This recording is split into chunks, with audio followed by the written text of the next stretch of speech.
With that now let's move to the analysis of this game particularly. क्या हुआ इस game में, कैसे श्रीलंका जो इतनी गंदी तरीके से हारी। सबसे पहले एक जो ब्लंडर था मेरे ओपिनियन में वो था कि आपने टॉस जीत के बैटिंग क्यों करी। आज मैं स्कॉटलैंड को भी देखा, इंग्लैंड के अगेंस्ट टॉस जीत के बैटिंग कर रहे थे जबकि पता था कि बारिश हो सकती है। I don't get the philosophy behind this decisions. पता नहीं टीम ऐसा क्यों चूज कर रही है। I think it was a blunder to bat first जब आपको पता है कि विकेट एकदम फ्रेश है। एटलीस्ट सेकंड इनिंग्स में आते आते थोड़ा सा तो वेयर एंड टेयर होगा, थोड़ा सा तो बेटर हो जाएगी wicket despite dew not being there. सुबह 10:30 का मैच था। आई थिंक वे गलत डिसीजन था। And teams although I would say, देखो अभी मैं टीम्स ना in the first 1 or 2 rounds of the game में किसी को भी जज नहीं करूंगा because everybody comes with a particular thought and a particular plan. तो इनिशियली जो सब लोग अपनी लाइनअप्स खिला रहे हैं आई थिंक उनको हम इतना क्रिटिसाइज नहीं करना चाहिए। 2-3 मैचेस उनको देने चाहिए। परहैप्स सुपर 8 से हमें जज करना चाहिए कि क्या ये लाइनअप सही भी है। उससे पहले I think most of the guys would be in either an experimentation mode या फिर they are just testing plan A plan B. तो जो प्लेइंग 11 थी दोनों टीम्स की उसमें 1-2 चेंजेस थे as opposed to what I had predicted in the preview the squad analysis of all the teams. But वो इतना एक्सपेक्टेड है यार। मतलब अब तुम क्या सोच रहे हो कि जैसा हम सोच रहे हैं एग्जैक्टली वही वो करें, वो उनके खुद के भी कोई प्लान्स हैं। So just to state it out very quickly, Nissanka and Kusal Mendis opening कर रहे थे एक्सपेक्टेडली सो। कमिंदू मेंडिस खेल रहे थे। इसको हमने एक एक्स फैक्टर की तरह डिस्कस किया था and that actually turn out to be true. De Silva इसके चलते हुए नहीं थे टीम के अंदर। Hasaranga at number 4 I could not understand. ये चीज़ इन लोगों ने एक्सपेरिमेंट कर रखी है पिछले कुछ टाइम से, पिछले कुछ सीरीज से। हसारंगा एज अ फ्लोटर ऊपर नीचे बैटिंग कर रहा होता है। I don't get why, I just don't see the quality there. Anyway Samarawickrama थे वहाँ पे, फिर असलंका थे, मैथ्यूज़, एंजेलो मैथ्यूज़, दसुन शानका, ये 2 हमारे मीडियम पेस ऑलराउंडर्स हो गए थे वहाँ पर। थिकशाना, पथिराना एंड थुशारा ये हमारे बॉलर्स थे। अगर हम लोग साउथ अफ्रीका की बात करें, Quinton de Kock and Hendricks opening expectedly. Markram at number 3 expected था। ट्रिस्टन स्टब्स को नंबर 4 पे भेजा था instead of using him as a finisher. ये भी बड़ा इंटरेस्टिंग डिसीजन था जो कि it was something new for me, मैंने एक्सपेक्ट नहीं किया था ये। So I would be interested to see कि क्या इसी के साथ स्टिक करने वाले हैं या फिर डेविड मिलर को ऊपर भेज के क्लासन एंड स्टब्स पे वो रिस्पॉन्सिबिलिटी देंगे कि आप खेलो नीचे एंड आप फिनिश करके दो। बिकॉज क्या मिलर इतने अच्छे फॉर्म में है कि वो हर मैच फिनिश कर सकता है confidently? I doubt. I think it's safer to have him in the middle order. But पता नहीं क्या सोच थी इसके पीछे, भगवान जाने। एंड उसके बाद हम लोग देखते हैं Klaasen, David Miller, Marco Jansen, जिनको होना ही था टीम के अंदर। हमने डिस्कस किया था कैसे। केशव महाराज थे, रबाडा थे, नोरकिया थे एंड क्वेट्जे की जगह यहाँ पे बाटमन थे। ये एक इंटरेस्टिंग चेंज था and it kind of paid off as well. So let's start with the analysis. यहाँ पे पहले पावर प्ले के अंदर सिर्फ 24 रन आते हैं और 1 विकेट गिरता है। बाटमैन को अपने T20 वर्ल्ड कप के करियर की पहली बॉल पे विकेट मिल जाता है निसांका का। कुशल मेंडिस एक एंड से स्ट्रगल कर रहा था, he was sticking around, but Rabada, बाटमन and Nokia सबने 2-2 ओवर डाले थे। It was very economical, very impressive and clearly वो एक्स्ट्रा बाउंस हमें पहले ओवर से ही देखने को मिल रहा था। जब there were some blind pull shots on the front foot जहाँ पे बॉल सर के ऊपर से उड़ रही है एंड बैट की ट्रैजेक्टरी बहुत ही नीचे है। Clearly they were beaten by the extra bounce and they were clearly not expecting this also. मतलब तुम पोस्ट मैच प्रेजेंटेशन में कुछ भी कह लो but it seems pretty clear कि आपने ये सोचा नहीं था कि ऐसा होने वाला है। As far as I remember एक कमेंटेटर कह रहा था कि he spoke to Kushal Mendis कह रहा हूँ, Hasaranga, and apparently they thought कि विकेट जो है वो थोड़ा सा स्लो हो जाएगा सेकेंड इनिंग्स में। एंड स्लो तो छोड़ो भाई, ऐसा कुछ भी नहीं हुआ है। इनफैक्ट फर्स्ट इनिंग्स में इतना ज़्यादा पेसी था कि बॉल बैट पे आ ही नहीं रही थी, 1-1 फीट ऊपर फिनिश कर रही थी बैट के, इतना बाउंस और पेस था। So that I think they clearly missed the wicket वहाँ पे, बहुत ईजिली हम लोग ये कंक्लूड कर सकते हैं। एंड यहाँ पे मैं कहूँगा कि जो नेक्स्ट फेज था 6 से 10 ओवर के बीच का, यहाँ पे गेम जो है काइंड ऑफ किल ऑफ होना शुरू हो जाता है। बिकॉज सिर्फ 16 रन आते हैं इन 4 ओवरों में और 4 विकेट और गिर जाते हैं। नोकिया एंड केशव महाराज ये बॉलिंग करना शुरू करते हैं, ठीक है। यहाँ पे केशव महाराज 2 बॉलों के अंदर हसारंगा को आउट करते हैं एंड समर विक्रामा को आई थिंक आउट करते हैं। And it was so interesting to see because Hasaranga as a floater number 4 पे आए हैं, स्टेप आउट करके ब्लाइंड स्लॉग मारने का केशव महाराज को, completely beaten by the turn and easy stump हो जाते हैं। द वेरी नेक्स्ट बॉल इससे पहली वाली बॉल पे बॉल टर्न करके बाहर गई थी, जिसकी वजह से हसारंगा बीट हुआ. The very next ball is an arm ball by Keshav Maharaj. Arm ball का मतलब एंगल से पड़ के अंदर आ रही है स्किड करके, and Samarawickrama was not ready for it, जिसकी वजह से उसके विकेट्स एक्सपोज हो गए and he was bowled out. Such smart clever bowling by Keshav Maharaj. ये एक्सपेरिमेंट, ये वेरिएशन किस समय पे करना होता है ना, वो बहुत मैटर करता है. सिर्फ वेरिएशन करने से कुछ फर्क नहीं पड़ता. वेरिएशन वाली बॉल आप किस टाइम पे डाल रहे हो उससे फर्क पड़ता है. जब समर विक्रामा बैटिंग करने जा रहा होगा, उसने क्लियरली नोटिस करा कि हसारंगा स्टेप आउट करके छक्का मारने जा रहा है और बॉल टर्न होके बाहर निकल गई, जिसकी वजह से वो स्टंप आउट हो गया. तो मतलब बॉल टर्न कर रही है.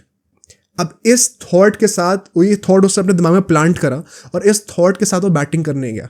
The very first ball is an arm ball. Caught off guard, एकदम सरप्राइज कर दिया उसको. वेरी स्मार्ट बॉलिंग में केशव महाराज. नोरकिया ने भी यहाँ पे विकेट्स लिए, बचे 2 विकेट्स वहाँ पे ले लिए. एंड कुशल मेंडिस एक एंड से टिके हुए थे. आई थिंक 19 रन उन्होंने 30 बॉल्स पे मारे हैं एंड नोकिया उसको अल्टीमेटली आउट कर देता है. ही वॉज दैट गाय जो कि ओपनिंग से लेके एंड तक स्ट्रगल कर रहा था till the time he survived.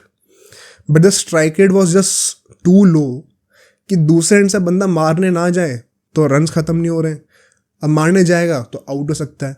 तो आई थिंक कुशल मेंडिस ने अपने लिए तो ट्रैप सेट करा ही, बट दूसरे लोगों के लिए भी थोड़ा बहुत एक डिफिकल्ट सिचुएशन में पुट कर दिया टीम को.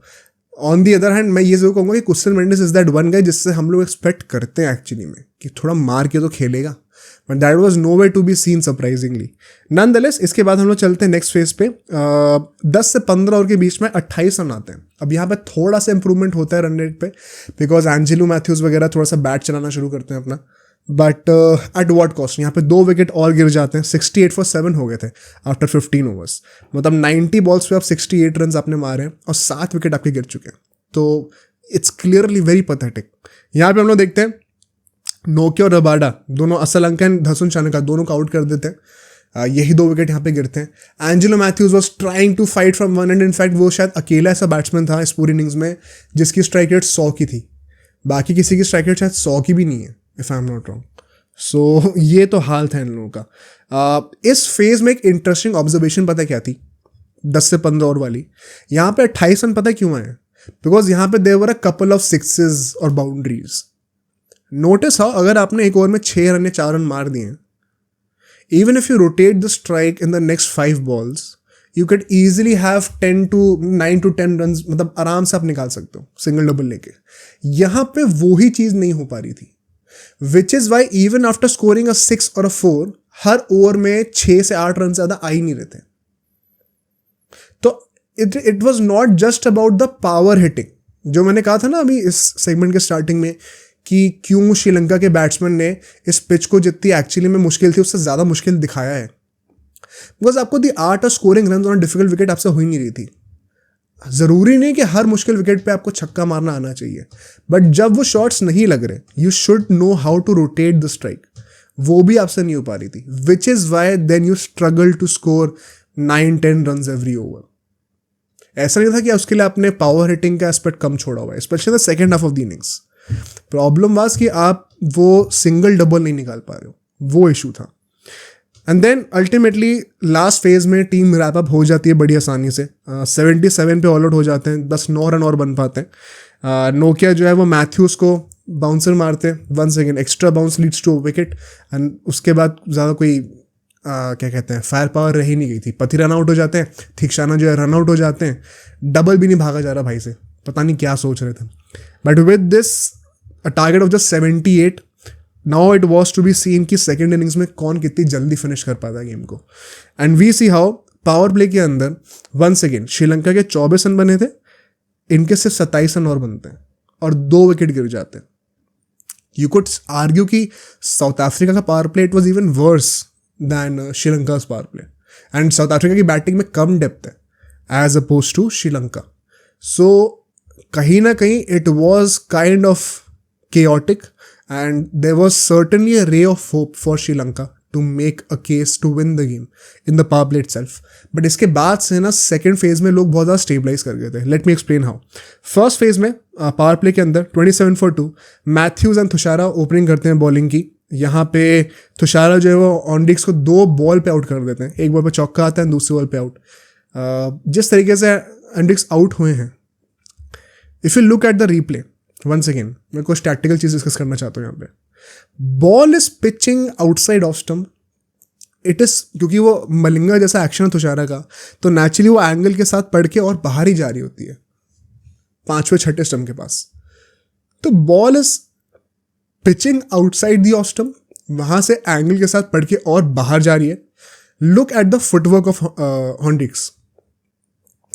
ऑफ स्टंप जो होता है ना, जो थर्ड स्टंप होता है बैट्समैन का, उसके बाहर भी नहीं गया उसका पैर, एंड उसने दूर से ऐसे बैट फेंका है।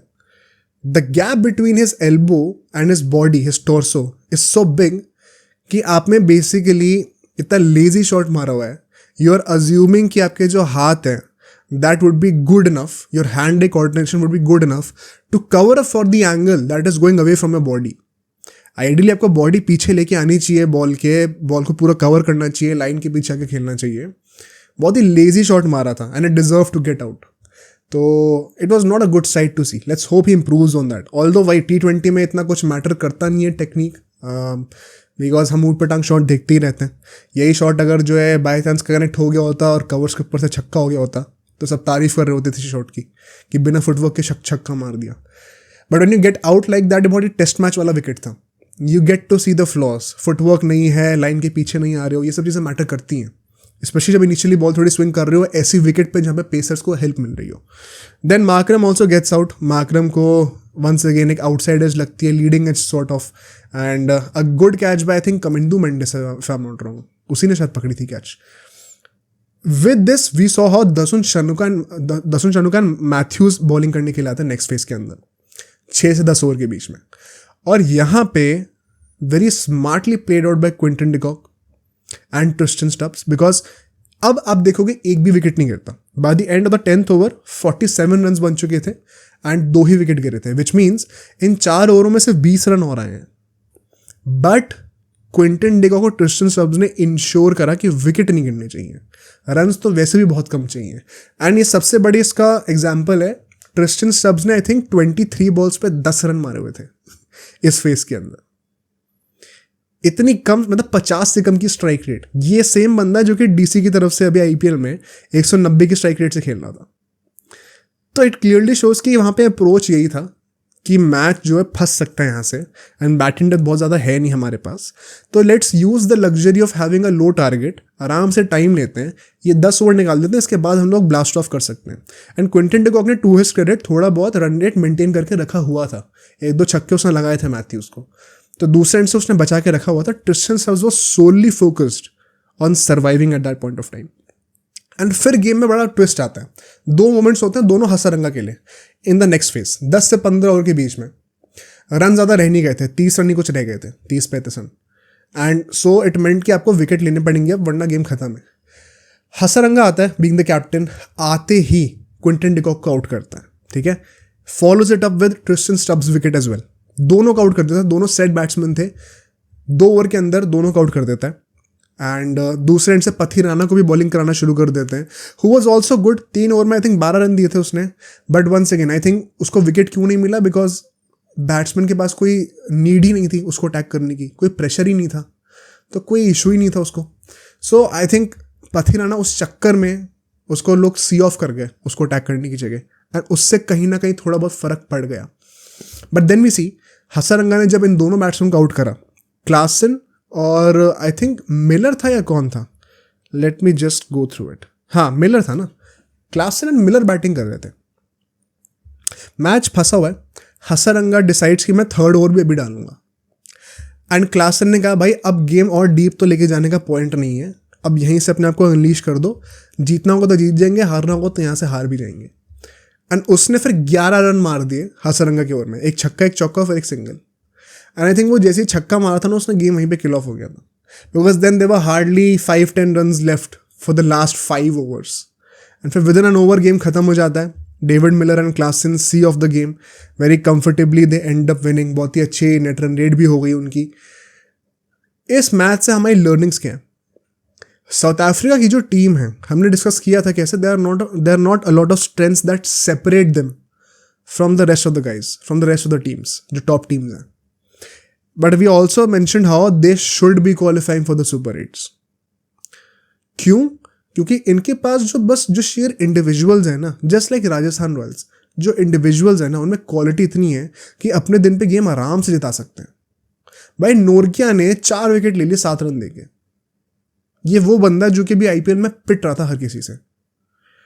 तो यू सी हाउ इनका फॉर्म शायद उतना अच्छा ना हो, लेकिन क्वालिटी इतनी तगड़ी है कि जिस दिन ये टर्न अप कर गए टीम को सिंगल हैंडेडली गेम जिता के दे सकते हैं. अब ये जो इंडिविजुअल क्वालिटी ये कब तक चलेगी वो फिर लॉ ऑफ एवरेजेस पे भी डिपेंड करता है काफ़ी हद तक. इवेंचुअली लॉ ऑफ एवरेजेस हर किसी के साथ कैचअप करना शुरू कर देते हैं. And then you see how जब वो क्रूशियल मोमेंट्स आते हैं वहाँ पे ये लोग चोक करना शुरू कर जाते हैं. I think this year should be a same story for them. I expect them to reach the super 8s as I said before as well. But उसके बाद से it's going to be very tough. This team does not have the burden of expectations though. तो they could spring in a surprise. In saying that हमने ये same चीज़ इन लोगों के लिए 2022 में भी कही थी एंड तब भी इन्होंने डिसअपॉइंट किया था.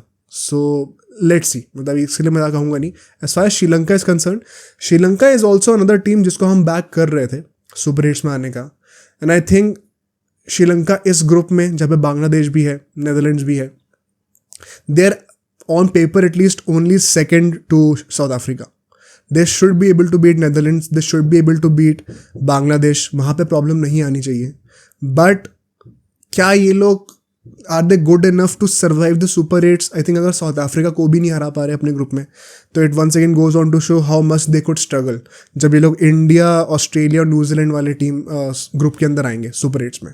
तो I am not expecting much from them, but I would still be a bit surprise अगर लोग यहाँ से सुपर 8s में नहीं आ पाते हैं तो वो देखने वाली बात रहेगी. अब सोचो अगर ये क्लिप इतनी बढ़िया थी तो पूरा का पूरा पॉडकास्ट कितना बढ़िया होगा. तो अगर आपको इसी क्लिप का पूरा पॉडकास्ट देखना है तो यहाँ पे क्लिक करिए, और अगर आपको ऐसे ही और क्लिप्स बिंज वॉच करनी है तो यहाँ पे क्लिक करिए.